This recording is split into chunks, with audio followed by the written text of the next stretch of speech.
سوال سر یہ ہے کہ ہمارا عمومی رویہ یہ ہے کہ ہم نماز پڑھتے ہیں، روزہ، حج، زکوٰۃ، حقوق العباد ادا کرنے کی کوشش کرتے ہیں، لیکن اس کے ساتھ ساتھ جب ہم اپنی سرکاری پوزیشن پہ ہوتے ہیں یا ہم اپنے بزنس پہ بیٹھتے ہیں تو ہم ہر طرح کی دو نمبری کرتے ہیں، رزق حرام اکٹھا کرتے ہیں۔ ایک تو سر سوال یہ ہے کہ اس رزق کی موجودگی میں اس عبادت کی کیا شرعی حیثیت ہے۔ دوسرا سوال یہ ہے کہ جس ایک سٹیج پہ انسان کو عقل آ جاتی ہے کہ نہیں میں نے یہ رزق حرام نہیں لینا، لیکن اس کے پاس وہ ایسٹ موجود ہیں اور اس کے بعد وہ رزق حرام لینا چھوڑ دیتا ہے، تو اس کے بعد کی عبادت اس ایسٹ کی موجودگی میں اس کی کیا حیثیت ہے، جبکہ اس کو یہ علم بھی نہیں ہے، یاد بھی نہیں ہے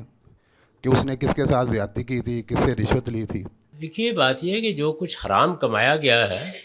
اس میں اصل تقاضا تو یہی ہے کہ آپ اس کو دے دیں۔ اگر کوئی اس کا مالک نہیں ہے تو اللہ کی راہ میں دے دیں، اور اگر فوراً دینے کی ہمت نہیں ہے تو طے کر لیں کہ مجھے بہرحال اس کو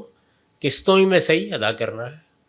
تو آہستہ آہستہ اللہ کی راہ میں انفاق کرتے رہے اور ساتھ توبہ و استغفار بھی کرتے رہے۔ وہ ہے تو بالکل ناجائز جو کچھ حاصل کیا گیا۔ اللہ کا قانون یہ ہے کہ ہر چیز اپنی جگہ پر ہے، یعنی اس طرح نہیں ہوتا کہ ایک چیز دوسرے پر اثر انداز ہو جائے گی۔ آپ عبادت کر رہے ہیں، اگر نیک نیتی سے کر رہے ہیں اس کا اجر لکھا جا رہا ہے، لیکن رشوت لینے کا یا کسی کا حق تلف کرنے کا جو گناہ ہے وہ ہو سکتا ہے کہ اس کپ کے برابر ہو، اور نماز کا اجر جو ہے وہ ایک ذرے کے برابر ہو، تو اس کی حیثیت ختم ہو جائے گی۔ یعنی یہ حرمتوں کا معاملہ بہت سخت ہے، تو اس وجہ سے اس طرح تقابل ہوگا دونوں چیزوں کا۔